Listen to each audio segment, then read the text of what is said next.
Bonjour à tous, bienvenue. On va attendre que tout le monde se connecte. Bonjour à tous.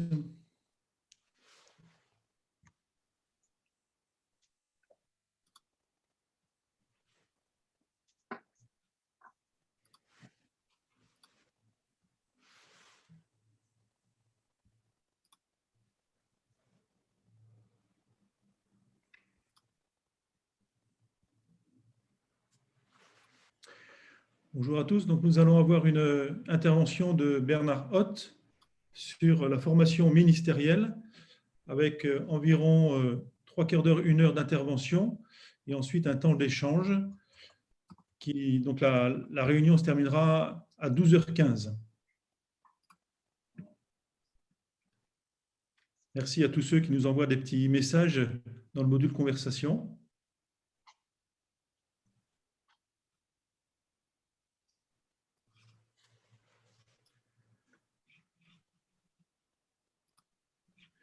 Romain, si tu peux me dire quand, a priori, on peut démarrer. Alors, il y a plus de 200 inscrits pour ce matin. Là, on a une centaine de personnes connectées, mais il est 11h03. En tout cas, bienvenue à tous. Voilà, n'hésitez pas à vous saluer tout le monde dans le petit chat conversé. Mais je pense qu'on va pouvoir démarrer d'ici 1 ou 2 minutes.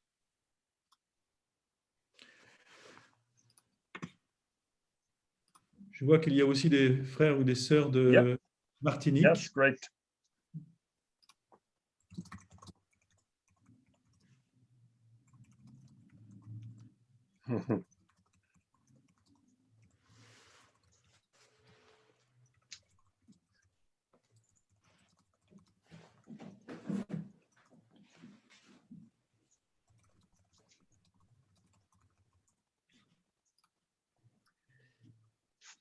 Alors, bienvenue à tous. Voilà, on est un peu plus de 110 à être connectés ensemble. Donc, c'est le mode webinaire de Zoom pour ceux qui ne connaissent pas. Ça ne vous permet pas d'activer votre caméra ou micro, mais le focus est plutôt sur les orateurs, ce qui est plus simple à gérer. Mais n'hésitez pas à vous saluer dans le petit module conversé à côté. Et on utilisera le module Q&R, questions et réponses, pour les questions sur le fond de l'intervention de notre orateur. Voilà, alors avant de laisser la place au président du CNEF, Christian Blanc, pour introduire par la prière, je voulais donner quelques indications. Donc, au niveau de la discussion, vous utilisez largement actuellement le mode conversé. Donc, ça, c'est pour toutes les salutations aux uns et aux autres, et c'est très bien. Il y a également un autre module, donc Q&R, que vous pourrez utiliser durant la présentation de notre intervenant Bernhard OTT. Dans ce module, c'est vraiment pour les questions de fond, pour les questions de compréhension. Et ce qu'on veut on veut vous signaler que Etienne LHEREMENAULT donc notera toutes ces questions, les synthétisera pour qu'elles soient ensuite posées à notre orateur. Et plutôt que de répéter une question qui a déjà été notée, vous pouvez juste la liker, dire que voilà, vous insistez sur cette question. Ça évitera de synthétiser plusieurs questions. Et Etienne, donc, comme ça, verra qu'il y a une question qui remporte pas mal de suffrages, et donc on la posera à la fin. Voilà. Donc, c'est Christophe PAYAT, donc le doyen de la faculté de théologie évangélique de Vaux-sur-Seine, qui va introduire notre orateur qu'il connaît bien. Il est également, Christophe, membre du comité représentatif du CNEF au titre justement des établissements de formation théologique. Donc, je vais le laisser introduire, mais auparavant, je vais laisser la parole à Christian Blanc pour que, par la prière, nous nous remettions à notre Dieu. Je vous invite à prier avec moi. Seigneur, nous te bénissons et te louons pour ce rassemblement en visioconférence. Nous te remercions, Seigneur, de pouvoir vivre ces temps de communion fraternelle ensemble.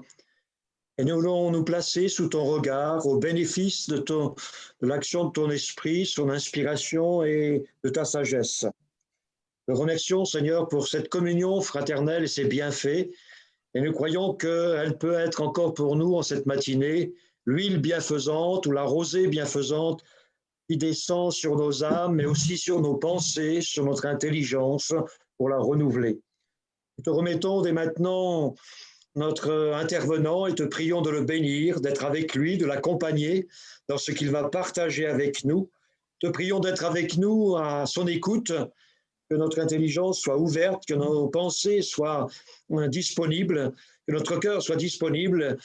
Et nous comptons sur toi, Seigneur, pour que cette matinée soit vraiment un enrichissement pour notre réflexion et pour notre vision. Nous avons besoin, Seigneur, que cette réflexion soit nourrie dans nos cœurs, nourrie dans notre esprit, et nous croyons que nous trouverons la nourriture ce matin au travers de ce que nous allons entendre.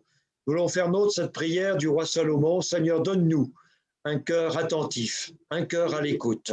Nous comptons sur toi et nous nous remettons à ta grâce maintenant, dans le nom précieux et merveilleux de notre Sauveur Jésus-Christ. Amen. Alors, bonjour à tous, ceux qu'on n'aurait pas salué encore. J'ai oublié une indication technique. Si vous voulez écouter notre intervenant en anglais, peut-être certains d'entre nous sont plus à l'aise en anglais, vous cliquez sur le bouton en bas de votre écran « Interprétation » et vous cliquez sur « Anglais ». Si vous préférez entendre notre traducteur Andrew Wiles, que nous remercions beaucoup, vous cliquez sur « Français » et dans ce cas-là, vous l'entendrez bien et vous entendrez en bruit de fond notre intervenant. Donc voilà, c'est sur le bouton « Interprétation ». Voilà, à toi la parole, Christophe. Merci beaucoup, Clément, pour ces éléments techniques très utiles, très importants. Bonjour à toutes et à tous. Très heureux, chers amis, de vivre avec vous cette matinée de réflexion qui se situe, vous l'avez compris, en lien avec l'Assemblée plénière du CNEF et aussi dans le sillage des Assises de la formation organisées par le CNEF et dont le travail a trouvé divers prolongements. On en reparlera un petit peu tout à l'heure. Je suis très heureux en particulier d'accueillir notre orateur, celui qui va nourrir ce matin nos réflexions, nos échanges, Bernhard OTT. Quand on réfléchit à la question des ministères, quand on réfléchit à la question de la formation en vue des ministères, je crois que c'est une question évidemment très importante, c'est une question passionnante. Je crois qu'il est très important de ne pas limiter nos regards à ce qui est juste autour de nous. Et Bernhard OTT va nous aider à éviter cette limite parce qu'il a une vision d'ensemble de la question, une vision internationale, donc une vision assez large. Bernhard a plusieurs casquettes, il a plusieurs fonctions, mais c'est en particulier à cause de l'une de ses fonctions et d'un de ses centres d'intérêt que nous l'avons invité aujourd'hui. Bernhard, en plus d'être impliqué dans des institutions de formation, dans l'Église, est président de l'ECTE, European Council for Theological Education. C'est l'association européenne d'accréditation des écoles bibliques et théologiques, une association dont plusieurs de nos institutions françaises sont membres. Et puis Bernhard est aussi membre du conseil de la même institution ou de l'institution équivalente au niveau mondial. Tout cela pour dire que Bernhard OTT connaît bien le monde de la formation évangélique, qu'il connaît l'actualité de la pédagogie. Et donc, je me réjouis de l'entendre sur ce sujet de la formation ministérielle, c'est-à-dire de la formation en vue de l'exercice des ministères. Comme cela a été dit à l'instant, mais je le répète, vous pouvez inscrire vos questions si vous en avez sur le chat et nous en relèverons quelques-unes tout à l'heure pour la discussion avec notre orateur. Mais sans plus tarder, Bernhard, vous avez la parole maintenant. Thank you, Christophe, for the warm welcome. And of course, I would like to be in Paris. It would be a nice experience, but we will do it in distance. Dear brothers and sisters in France and in the wider Francophone world, you may expect a French lecture from someone coming from Switzerland.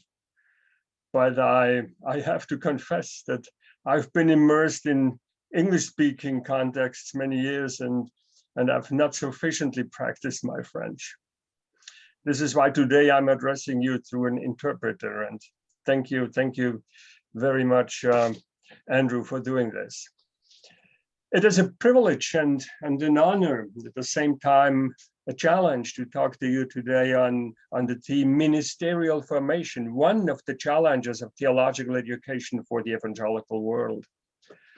And I have to say right at the beginning, for me, this is not just another topic to speak on or a purely academic exercise. It is rather my deepest heartfelt concern. This has been with me for more than 40 years. On the one hand, there is a very concrete hands-on experience at the level of the local congregation. Currently, I'm coaching a young team of lay preachers in our church in Basel. And I'm also part of the search team for a new pastor in our church. So I know what it means to train people locally and to search for a fitting pastor in an average evangelical congregation. These are, I must say, at the same time, fulfilling and challenging tasks, as probably most of you know. But I also live in another world, the world of academic theological education. After many years of teaching at several theological schools, I currently still supervise doctoral research, specialized in the field of international theological education. Just to give you 2 or 3 examples, just 1 week ago, a student defended her doctoral thesis on urban theological education, analyzing 3 theological seminaries in Asian megacities. 1 week before, a student presented his study on 35 years of church-based ministerial formation in evangelical churches in Austria. Or another recent dissertation was on non-formal ministerial education in small rural communities in the mountains of Peru. With all these experiences in the local church, in the academic world, what all this unites is the concern for ministerial formation and theological education that serve the church in its mission in a variety of contexts. I must confess it has been extremely rewarding journey for me to engage in the preparation and the formation of a next generation of people serving God in church and mission. However, I have to add, trying to keep the 2 worlds of academic education on the one side and ministerial practice on the other side together is also challenging and occasionally frustrating. This is part of my background, against which I now speak to you today. And I also admit that I'm not very familiar with the French context. So you should take my statements critically and transfer them carefully into your context. I hope that my observations and the thoughts they trigger in me, which reflect an international conversation, will be stimulating for you in your context. I will now develop the topic in 2 steps. First, 5 observations that reveal 5 critical tensions, followed by 5 perspectives on how we can bring the 5 tensions into a hopefully constructive relationship. So let me begin with observations. I use the title for this part, Worlds That Are Drifting Apart. What I'm going to describe reflects 5 aspects of a global conversation in which I've been involved in recent years. Observation 1, church and academy. Church and institutionalized academic theology have been drifting apart in an unhealthy way. This has quite a long history and is closely linked to the outsourcing of pastoral education to institutions of higher learning distant from the church. Church and academy operate in completely different social spheres, each with its own values, purposes, institutional cultures. The church can be called a religious social sphere. The institutions of higher learning, on the other hand, operate in the sphere of the scientific community. Let me be more specific by pointing to one key aspect. In the sphere of religion and faith, We talk to and with God in an I-thou relationship in worship and prayer.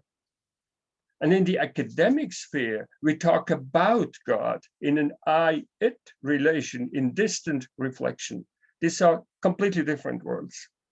This creates quite often tremendous tensions, especially for those living in both worlds, the students, the future pastors. Quite a few lose some of their living spirituality during academic studies, even at evangelical seminaries. And others refuse solid academic work because they fear for their pre-reflective spirituality. Churches across the globe complain that they receive pastors from theological schools who are well educated academically, but lack the practical and spiritual competences for pastoral ministries. At the same time, faculty and leaders of many theological seminaries complain that more and more students are interested only in practical know-how and resist rigorous academic work. Finally, honest and open conversation with students reveal that many are struggling with the tension between these two worlds, the world of living faith and the world of scientific work. Now, this leads me to a second observation. The ministry, and the ministries. A second concern I observe in the international conversation is the dissatisfaction with the professionalization of the pastoral role, the so-called clergy model. There's the focus on the ministry, the accumulation of the various pastoral roles in one trained, ordained, employed person. This also has a history. It's the combination of education, ordination, and employment. With all due respect for a biblical understanding of the office, one cannot overlook the fact that these developments can have a paralyzing effect on the congregation. It can promote the consumer mindset. It can disenfranchise the members of the congregation. Someone has put it as follows, I quote, "The pastor runs the church and we are helping him. However, it should be the other way around. We run the church and the pastor is supporting us." End of quote. In many churches and denominations, we observe a tension between the educated, ordained, and paid office and the giftedness and service of all members of the body of Christ as we find it in the New Testament. This tension is reinforced exactly by the educational system described in point 1. Formal theological education traditionally focuses mainly on the education of clergy. And this leads to an additional observation. Number 3, formal and non-formal education. The sometimes sharp divide between formal and non-formal theological education. Formal meaning formal programs leading to certain degrees. Non-formal meaning church-based educational provisions which do not lead to the conclusion of programs and degrees, has become one of the most urgent issues on the agenda of international conversations on theological education. Many recent texts from the World Council of Churches or from the Lausanne Movement or from the World Evangelical Alliance address exactly these issues. The International Council for Evangelical Theological Education just recently initiated a global conversation on exactly the topic, formal, non-formal theological education. And the next two international consultations, 21 and 22, will be devoted exactly to this conversation between formal and non-formal theological education. It's a widely supported observation that classical, institutional, formal theological education of full-time pastors does not sufficiently serve the development of spiritually alive, missional congregations. There is a desperate need for spiritual formation, discipleship training, ministerial formation across the spectrum of tasks, callings, and giftedness of people in local congregations, in regions and denominations. And this requires a fresh initiative for non-formal biblical and theological education at all levels. This is connected to a fourth observation. I call it maintenance and mission. Everything that has been said so far leads to another observation. Formal, institutionalized academic theological education tends towards a backward orientation and a maintenance mentality. Classical theological education is preoccupied with the texts and the events of the past. It preserves the treasures of the past, Bible and tradition, connects the church with its roots. And this is an eminently important function. We certainly do not want to do without. However, it is not sufficient. The church is missionary by its very nature. To express this, we have coined the term missional church. However, mission means thinking and moving into the future, reaching out, moving beyond known territory in every respect. Innovation, courage, spirit of exploration, discovery are needed. And these are often not well-developed virtues in academic disciplines that relate to literature and history and philosophy. This has led to non-formal training initiatives outside the structures of traditional institutional academic theological education.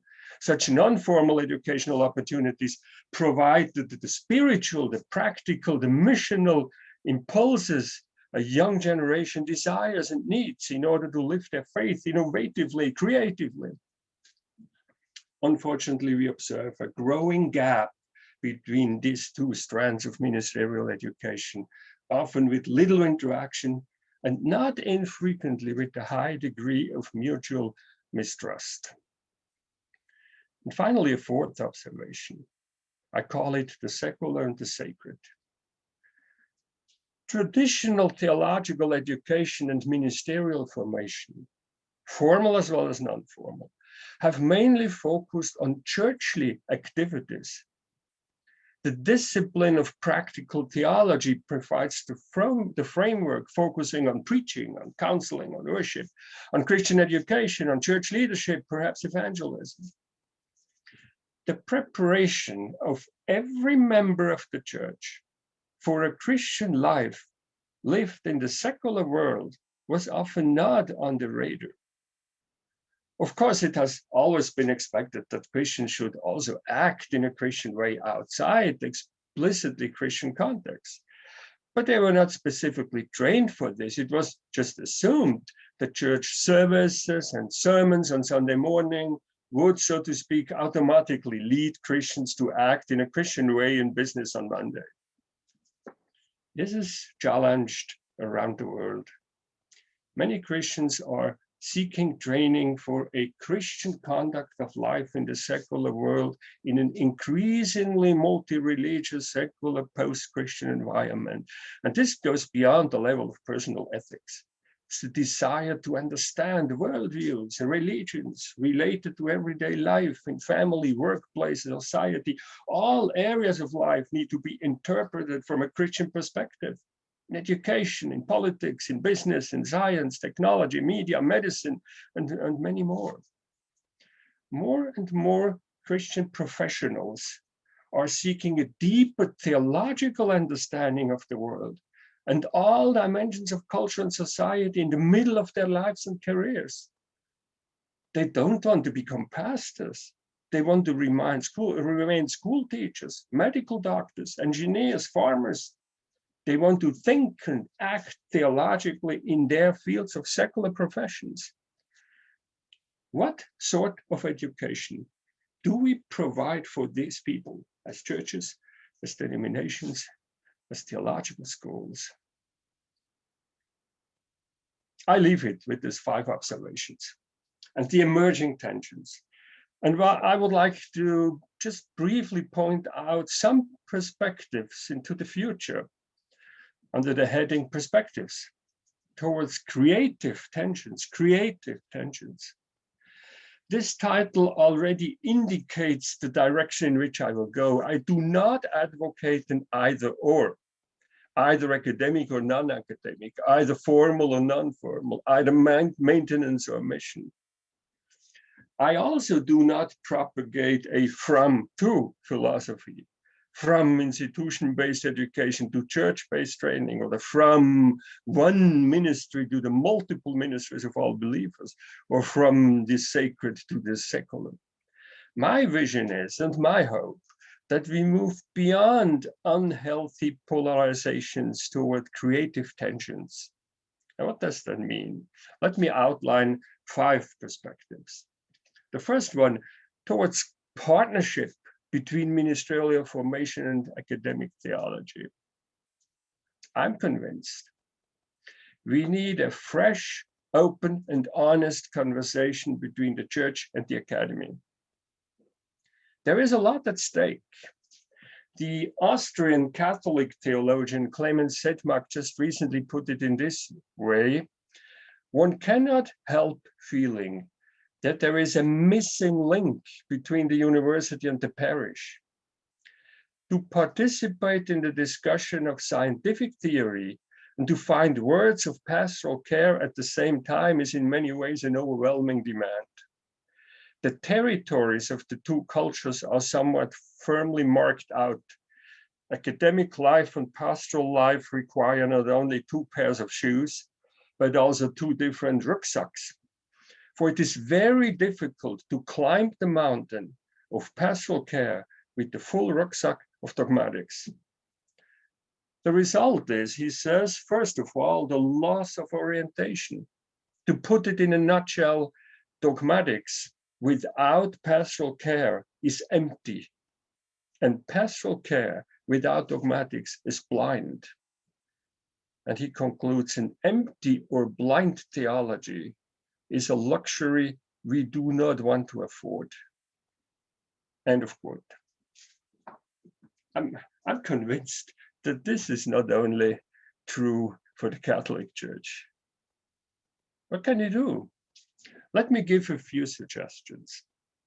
We need academic theologians who at the same time are engaged in practical church work. In accordance with their giftedness and vocation, they preach, they lead worship service, Bible study groups, they're members of leadership teams, denominational boards, and so on. On the other hand, we need pastors, missionaries who engage in academic theology. In the US, the concept of the pastor theologian was initiated some years ago in order to fill exactly this gap. Theologically thinking pastors who participate in the academic discourse. I think this is a promising development. We need, beyond that, men and women who act on both sides, who serve in the church and teach at theological schools. Now, these are bridge builder roles, and it's very important to have this kind of bridge builders. And we need theological schools that are in constant conversation with church and mission leaders, their primary stakeholders. Curricula are developed in partnership. Students are mentored collaboratively. New programs are created in mutual consultation. Let me give a second perspective. Towards a ministry that strengthens the ministries of all believers. I think we need a fresh look at our ecclesiology, especially our theology of ministry, emphasizing the New Testament view of the plurality of services in the church, as well as the calling and the giftedness of all believers. We have to move away from a one-fits-all definition of the pastorate, depending on size, cultural setting, missional perspective, age of the members, and other factors. Churches may need different configurations of ministries, including full-time, part-time, non-paid ministerial roles. We need to get away from unhealthy value judgments that make us believe that trained and ordained and paid people are worth more, or that their services are of higher value. We need an understanding that the task of the trained, the paid, the ordained minister is not to run the church on behalf of the congregation, but to empower the members of the church to be and to act missionally in the world.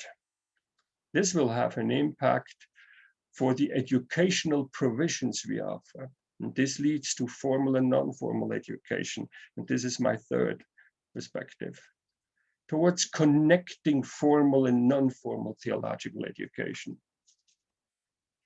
According to the New Testament, especially Matthew 28, 18 to 20, the church in mission is a learning community by its very nature.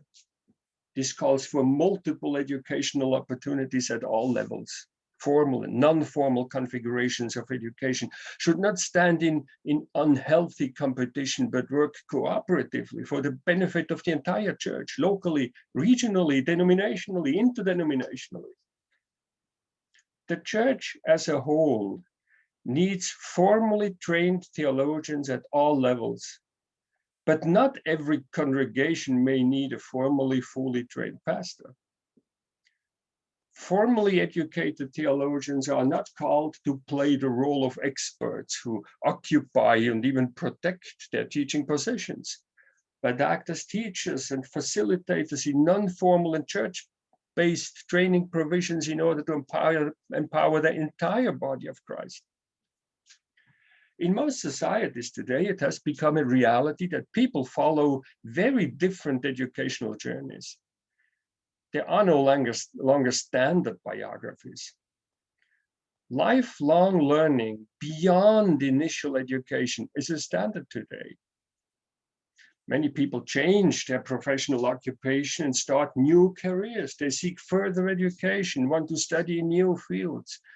The tendency is for educational providers to adapt their programs to people's biographical possibilities and opportunities and interests, and not vice versa.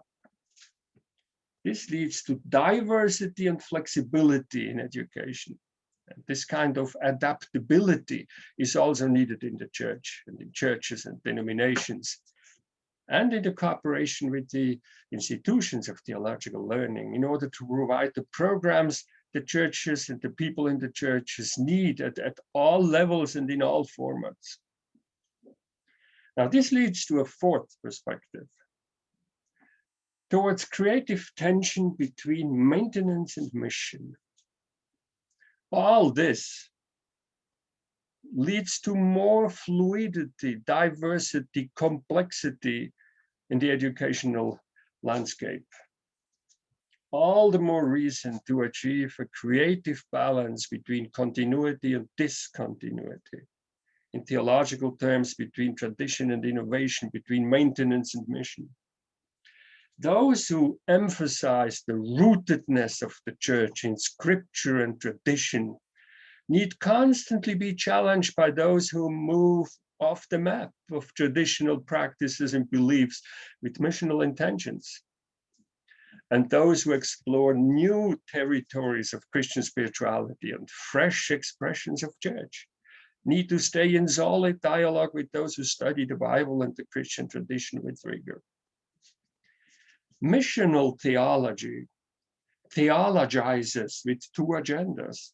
One is set by the Bible, the Christian tradition, and this grounds the faith in its original sources. The other is set by the church in mission, by the world, the question it raises. This pushes theology beyond the mere repetition of existing doctrines.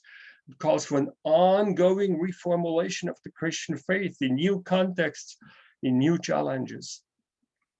The church needs pastors, ministers who are trained to hold tradition and innovation in creative tension and are able to theologize in an ever fresh and new way in local cultural contexts.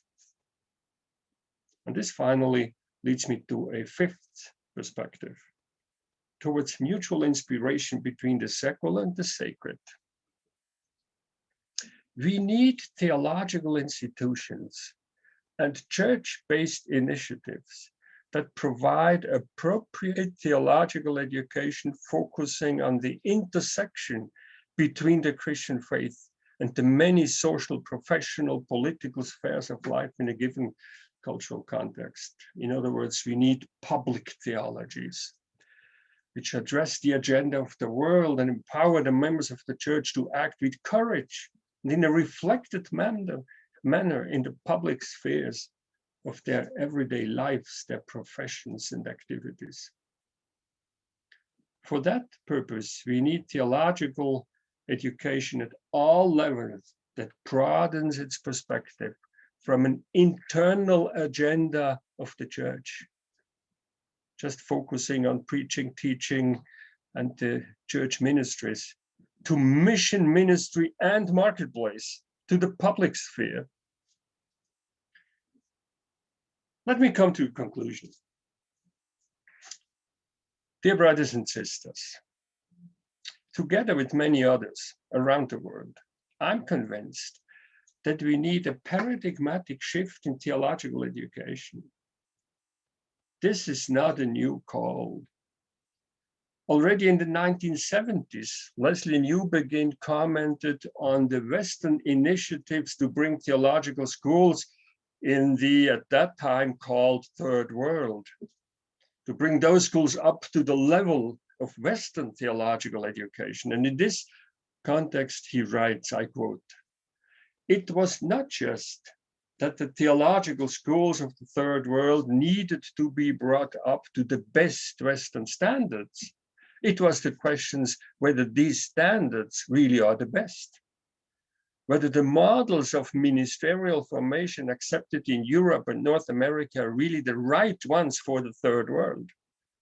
And he adds, or even for the areas where they have been developed.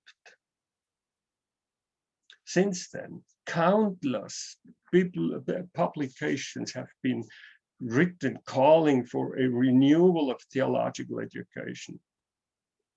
The 5 aspects I introduced, I presented in my speech today, emerge from this global conversation of the last 30, 40 years. The sad news is that traditional institutionalized theological education has a hard time implementing the long overdue changes. You all know that existing paradigms rarely change simply as a result of insight and dissatisfaction. But this is the good news. We observe a growing number of alternative models of theological education across the world. One example, one European example within the Anglican Church is St. Mellitus College in London. Some of you may know it. In an innovative way, they have successfully integrated some of the features I have sketched out in the second part of my presentation. Partnership between ministerial formation and academic theology. Preparing for ministry that empowers the ministries of all believers. Connecting formal and non-formal elements in theological education. Cultivating a creative tension between maintenance, tradition, Bible, and mission, innovation. And promoting a fruitful dialogue between the sacred and the secular, between the internal agenda of the church and the agenda set by the world. If I'm not mistaken, I do not talk to the leaders of theological schools and the faculties of theological schools today, but to the churches. I encourage you to make ministerial formation your cause. Put it at the top of your agenda. May I even say, do not leave it to the theological schools. I'm not saying this against the theological schools. I just want to push the issue of ownership. Ministerial formation is your responsibility. You cannot delegate it to institutions that operate distance from the church. You are responsible for defining the purpose and the goal of theological education in view of your God-given mission. And maybe I should add, dear theological educators and leaders of theological institutions, forgive me for pushing this. you know, I believe in theological education. I believe in the need for good theological schools and rigorous academic work. Ultimately, I probably can't say I believe in theological education in partnership between the churches and the theological institutions. And this requires that each partner assumes ownership and responsibility, and that is a fruitful collaboration in providing the right means for theological training for the benefit of the churches in mission. So these are some observations and perspectives I have on my heart in these challenging times in the history of the Christian church. And of course, I'm interested to hear what you think. What is your experience? What do you observe? And I look forward to an inspiring conversation. Thank you very much for your attention.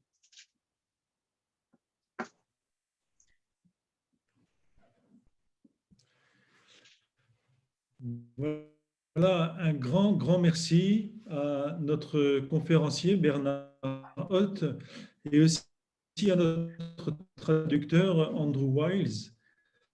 Et je laisse maintenant la parole à Etienne, le président du CNEF, comme beaucoup le savent, je suppose, mais aussi le responsable de notre projet des Assises de la formation théologique. Et donc, il va faire le lien et ensuite poser un échange avec Christophe PAYAT.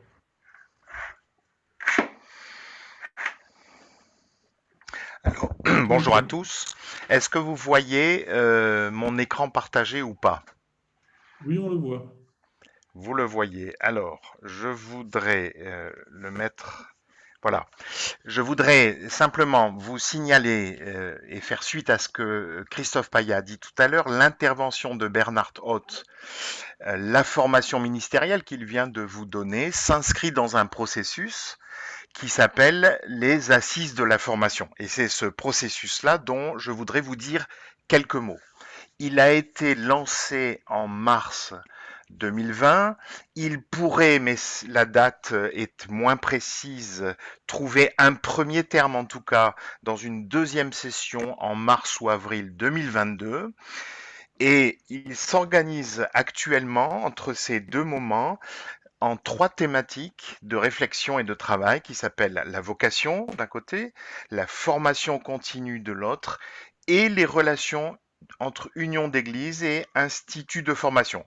En disant institut de formation, on veut parler aussi bien des facultés que des instituts bibliques. Dans ces 3 groupes, il y a 17 personnes du CNEF qui travaillent, aussi bien des représentants de ces instituts de formation que des différentes unions d'église. Quelle est la problématique derrière le lancement de ce programme? Elle est assez simple, elle peut s'expliquer en 4 points. Il y a un monde évangélique en croissance, le CNEF d'ailleurs pousse à cette croissance, et c'est heureux. Mais des estimations nous font dire que pour à la fois renouveler le corps pastoral actuel et pourvoir aux nouvelles églises qui sont en train d'être implantées, il faudrait chaque année avoir 80 pasteurs formés pour pourvoir à ces besoins. Il existe en milieu francophone européen 8 instituts bibliques et facultés de théologie évangélique. Et d'après des estimations qui sont évidemment relatives, il y a 30 à 40 personnes qui sortent de ces institutions pour embrasser le ministère pastoral, puisque il y a plus d'étudiants, mais tous ne vont pas aller vers le ministère pastoral. Pourquoi ce déficit en quelque sorte? Est-ce qu'il y a une crise des vocations dans nos communautés? Nous croyons avoir les signes. Est-ce qu'il y a une dévalorisation de la formation? Ce n'est pas impossible. Est-ce que les abandons du ministère, parce qu'ils sont aussi assez nombreux, est-ce que tout cela ne sont pas des questions qu'il faut oser regarder en face?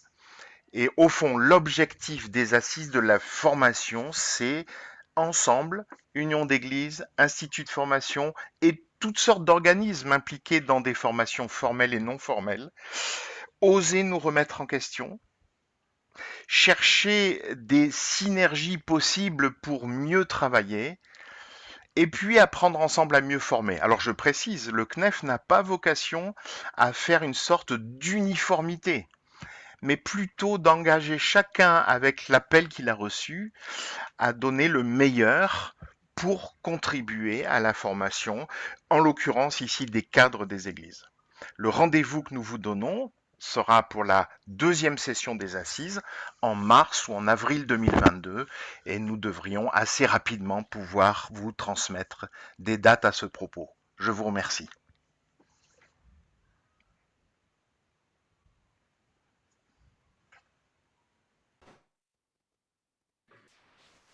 Voilà donc si, après ce temps de transition, si Christophe, donc tu voulais bien, à partir des synthèses des questions que Etienne a effectuées aussi avec Laura pendant l'intervention de notre frère Bernhard, si tu voulais bien donc conduire ce temps d'échange. Oui, oui, merci beaucoup Clément, merci Etienne aussi pour ce rappel du dialogue qui est en cours, ou de la conversation, comme l'a dit Bernard, entre les institutions de formation, les églises, les missions. Et donc, il y a beaucoup de questions très intéressantes dans la boîte questions-réponses, des questions que vous posez. On ne pourra pas toutes les prendre en compte, mais en voici quelques-unes. Tout d'abord, peut-être, Bernard, une question qui relève de précision, d'un éclaircissement. Vous distinguez apparemment la formation ministérielle de la formation théologique. Si c'est le cas, de quoi l'Église a le plus besoin aujourd'hui? Est-ce que c'est d'une formation théologique au plus juste, ou est-ce que c'est d'une formation qui donne des compétences pastorales, des compétences en animation pour la vie de l'Église?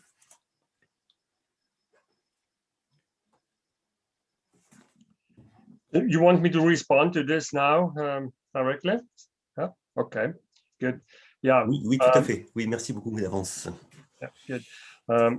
In the international discussion, normally there is this distinction between ministerial formation and theological education.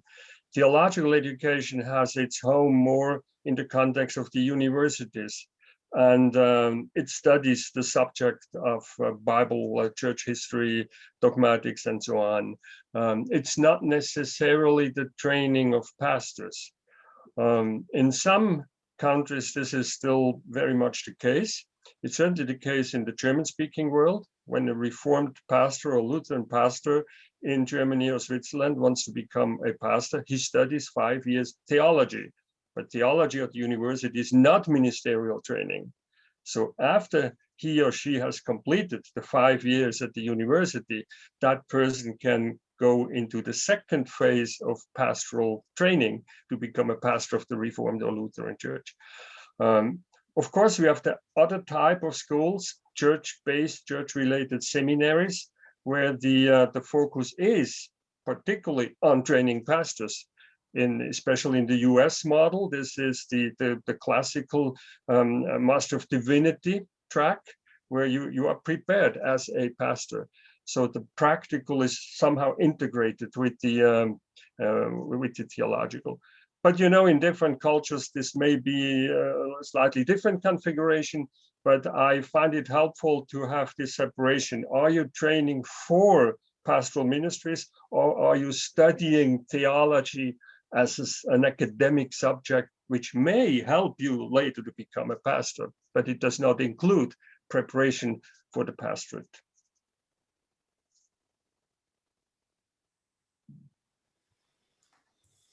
Merci beaucoup pour ces précisions.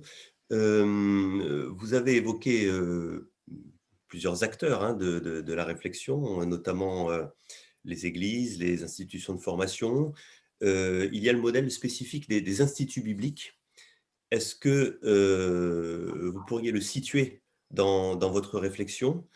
Est-ce que ce modèle ne fait pas office de lien entre l'église locale et puis la formation universitaire théologique?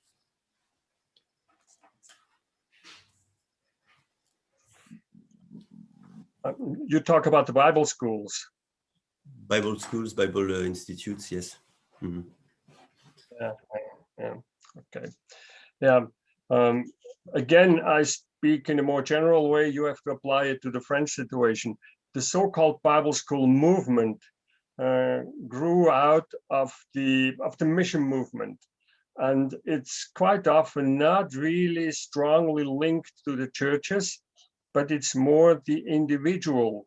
So it's a typical evangelical kind of institution where the individual experience a calling by God to go to world mission or whatever, and then you go as an individual to Bible school, and your individual spirituality and Bible knowledge and so on is in the focus. And many of the Bible schools historically do not have strong connections to churches. So the interesting thing is there's many Bible schools who have been training many people historically are not really in dialogue with churches. And this is another quite interesting phenomenon. So I'm not sure how this would apply to the French situation, but we do not only have the church and the educational institution, we also have the pious individual, so to speak. And this makes it in a certain way even more complex.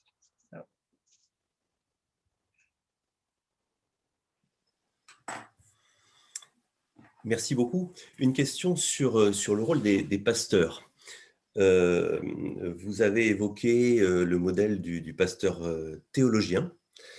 Vous avez aussi évoqué le modèle du pasteur formateur, donc à la fois un pasteur qui est orienté vers le monde de la théologie, de la réflexion théologique, et un pasteur qui est orienté vers les membres de l'Église et la mise en œuvre de leurs dons dans leur contexte de travail. Comment est-ce que le pasteur ordinaire peut trouver le temps, l'énergie, la capacité de faire face à toutes ces exigences? Yeah. So I'm not sure whether you are familiar with this pastor theologian concept in the US, which exactly grew out of what I have been presenting, that this gap or just shifting a part of the theological institutions and the churches, and those people inventing this pastor theologian concept, of course they believe it is possible. They would not say that every pastor has to write academic papers or publish new research, but between the classical academic position, you have a career as a professor at the theological school, and on the other side, you become a pastor of a church. There are many roles in between. You may have pastors, they are able and they like to write. They read academic stuff and they write books which are applications for the church. And you may have professors, they are also involved in church work. So there are more roles between church and academia, and we have to cultivate those roles because these are the bridge builder roles. But if some of you may have followed the discussion around this concept, there are also the critical voices just saying, you know, it is not possible, because if you invest in an academic career, you don't have the time to do church work. And if you really lead a major church, you don't have the time to read all those academic books. So this is a discussion. Yeah. Interestingly, in Switzerland right now, the Association of Evangelical Theologians is exactly discussing this. And if we look a bit carefully, many theologians are really playing this role in between. They are teaching at theological schools, are pastoring a church, are publishing academically at the same time working in churches. I believe it is possible, and it's a very important bridge building role.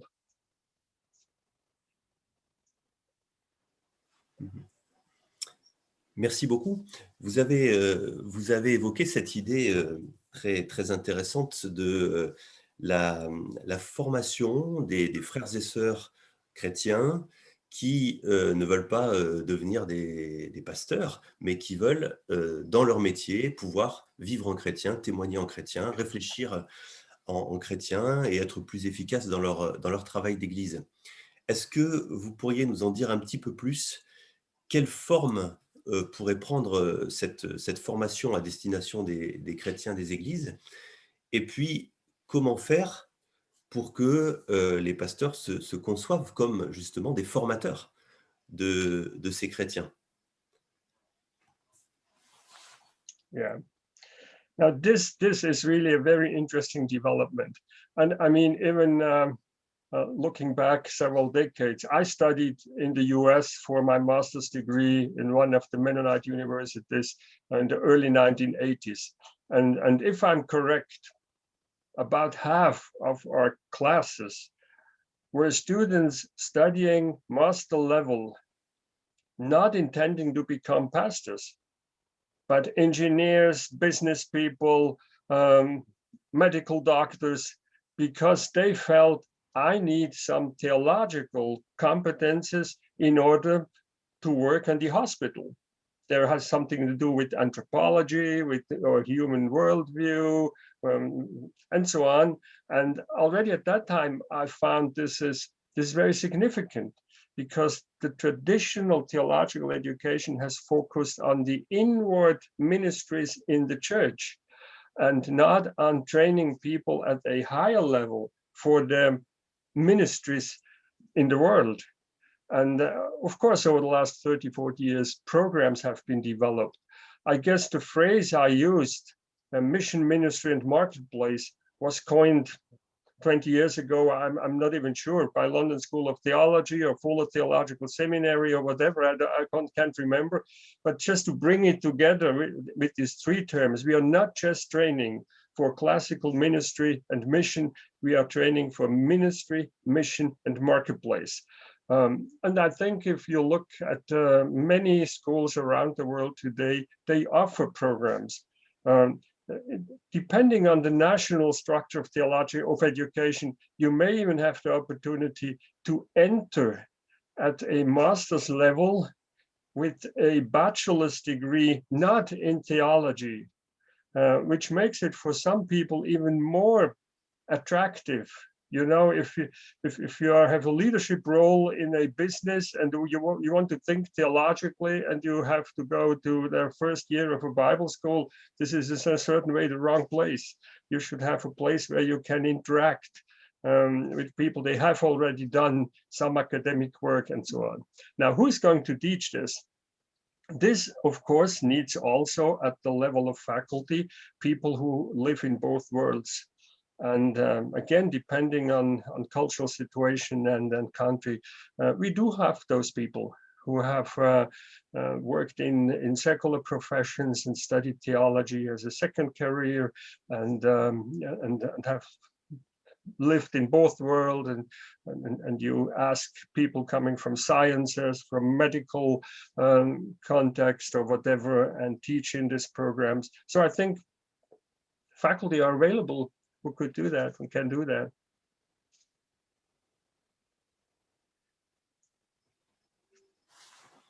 Merci beaucoup, merci de ces réflexions. Une question qui aurait peut-être pu venir en premier et qui est parfois sous-entendue. J'ai par moments l'impression que le mot théologie fait peur dans certaines traditions d'église. Est-ce que vous auriez des pistes ou des propositions pour apaiser cette peur et pour essayer de réconcilier les deux mondes que vous avez évoqués, le monde, disons, de la théologie et le monde de l'Église?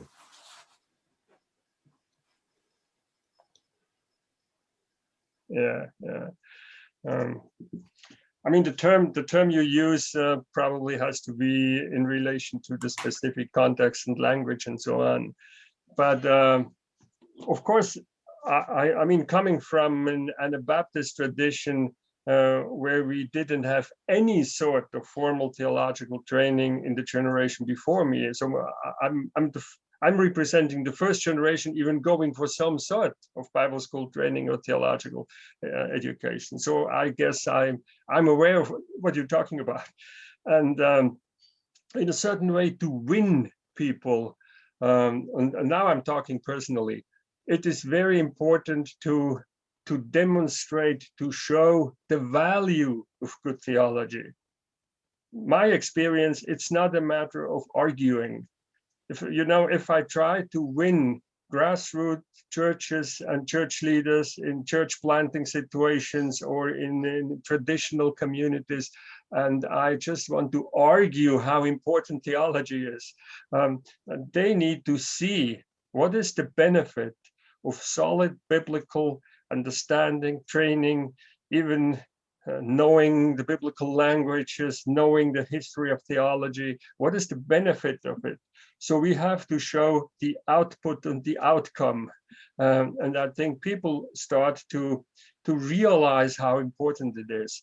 Just to give one simple example, when I visited churches, or when I started 40 years ago, lay preachers training in our denomination, and some were very skeptical. Everything that is cognitive and thinking and so is dangerous, so you better don't do it.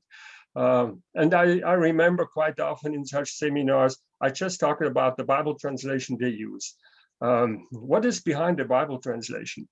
So if you are against all sorts of academic work and formal theology, please throw your Bible away. So this is already the product of serious and solid theological studies down to the biblical languages. So how can we win people to appreciate good, solid theology? We have to demonstrate the outcome, the benefit, the value, the results of good theology. This would be my approach.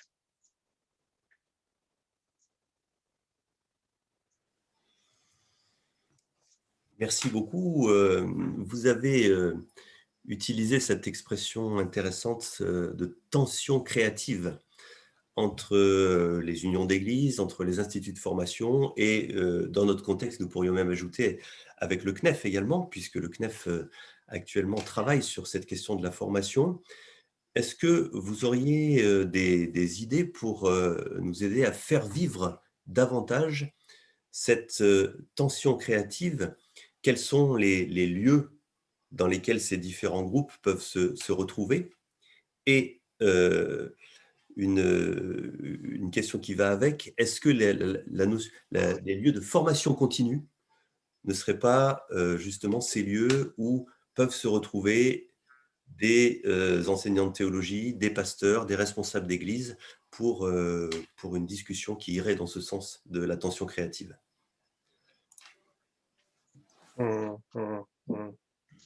Yeah. Thank you for this question. For me, this is a very important one. And some of you may know that the notion of creative tension is not mine. So the South African mission theologian David Bush used this kind of concept in terms of missiology, of studies of mission, moving beyond polarizations and moving to tensions that are creative. But this also means it's not an either or issue. Sometimes if you observe what happened in the last 40 years, churches are dissatisfied with academic theology, so that they start to train their pastoral young people in their own church. Homegrown leadership, church-based training, and so on. So they completely disconnect from the academic world and train their own people. This is a very limited view, because you always stick in your context, in your church, with your people. It's a very short horizon just to stay in your church and study. There is a very important aspect, is a benefit to move out, to go to the academic world, to leave your church, to broaden your horizon. You're only able to think and reflect on certain things if you have a certain distance. So there is a creative tension, or a tension between involvement and distancing. And this is a very foundational educational aspect. In order to learn, you need involvement and distancing. And if we just say, 5 years to a theological school, then you are a pastor, but you never go to a church and train, and on the other hand, you stay always in your church and there's learning by doing. You never go out and reflect. This is poor education on both sides. But you need the distancing and the involvement. So this is the educational theory behind it. This also makes sense to say, go away, study at least for 1 year full time. Or you study full time and you are still involved in the church. There are many ways to do that. Now, if we come to the conversation, I'm very pleased to hear and to see what you are doing, that a church association really takes ownership and comes together with the theological schools. And I mean, you are doing it. Yeah, when I talk to this issue in other contexts in the future, I may even use your example as a good example, because this is exactly the kind of conversation we need.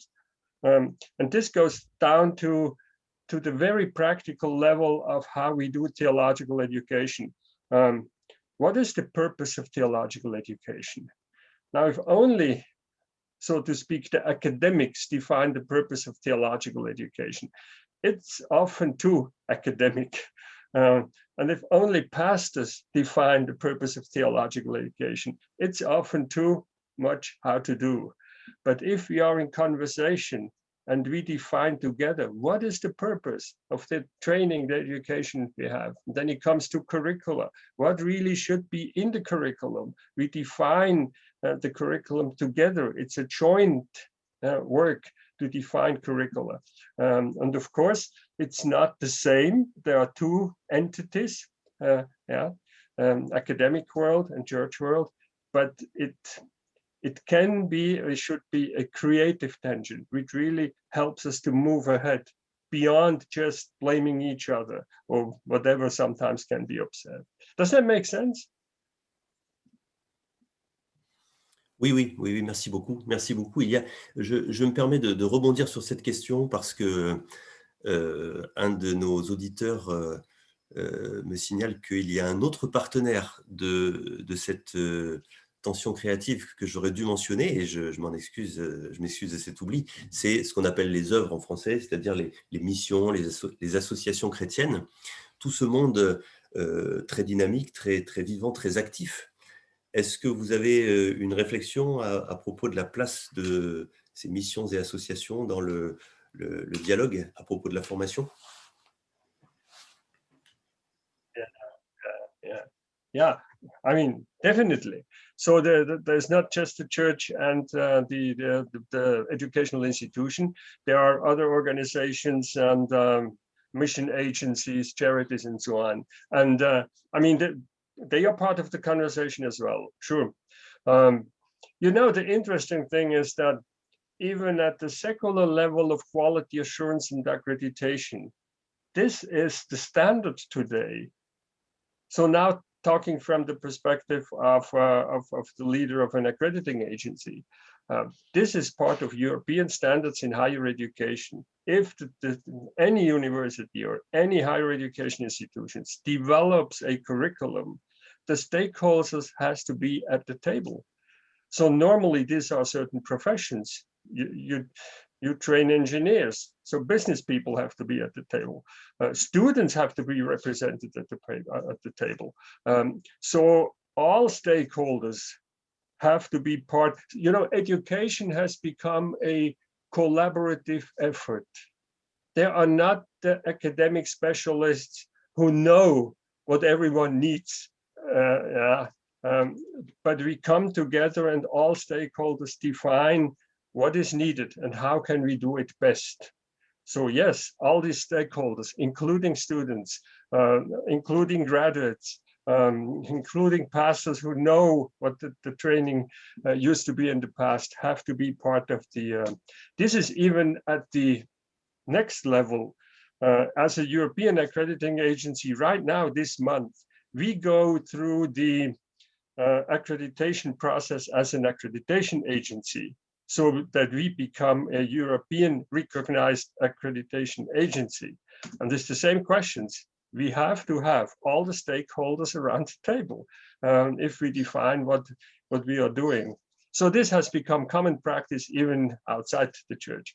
And I think within theological education and within the church, it should just be the standard that we collaboratively define what sort of education do we need.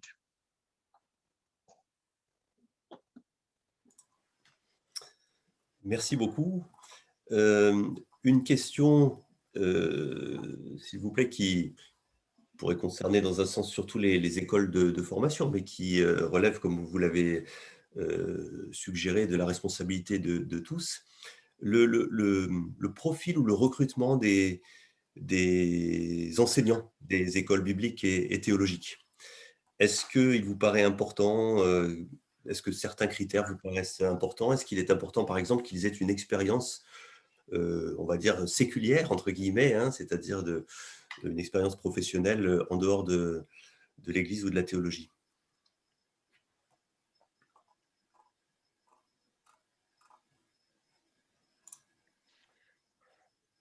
Yeah, this is a challenging question. Normally, Bible schools and church-related seminaries and so on, for them it's a bit easier because they are not fully involved in the academic world in terms of level of research output, and so on and so on. So if a theological school really plays in the field of the academic world in connection with the university and so on, the demands on faculty and the school to keep up with the international conversation in specific fields, they have to produce so-called research output, and which is very demanding and time-consuming, and which can fully, so to speak, take all the time and energy. And you have to specialize, and you have to invest almost your life to become an Old Testament scholar specialized in Psalm 1 or whatever, and to make it. We can discuss how useful this is, but anyway, you know, on this side it is challenging. At the same time, I realized that people with biographies, having professional experience outside theology and church, and then moving to theology and so on, such faculty have quite often a wider horizon in implementing the different worlds and bring it together. So my suggestion normally in accreditation processes to have some sort of mixture. You have some specialists which can deliver the kind of academic quality for all the fields, but also have maybe part-time or whatever faculty who have a broader experience in church and other professions, because they normally these are they can make the links beyond the traditional silos of theological thinking to the wider world of thinking beyond the church. I'm not sure whether this really responds to your question, but I realize this is a challenging question because no one can do everything. So this, yeah.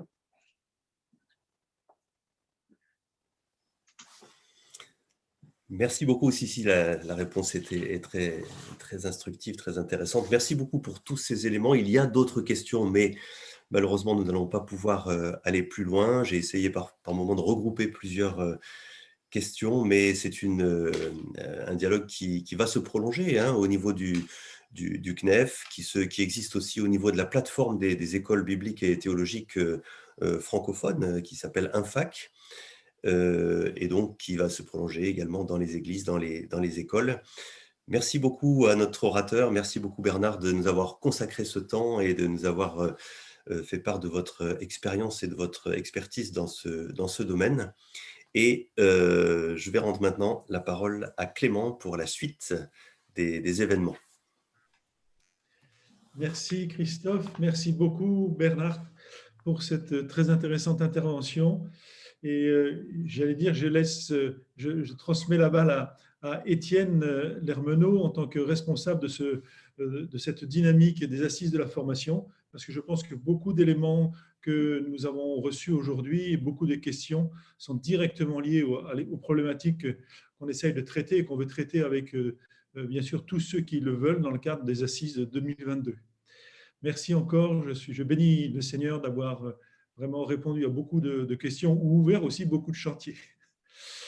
Voilà, donc nous devons maintenant arrêter puisque nous reprenons pour ceux qui sont des délégués donc à l'Assemblée plénière. On avait ouvert ce temps d'échange à l'ensemble des églises.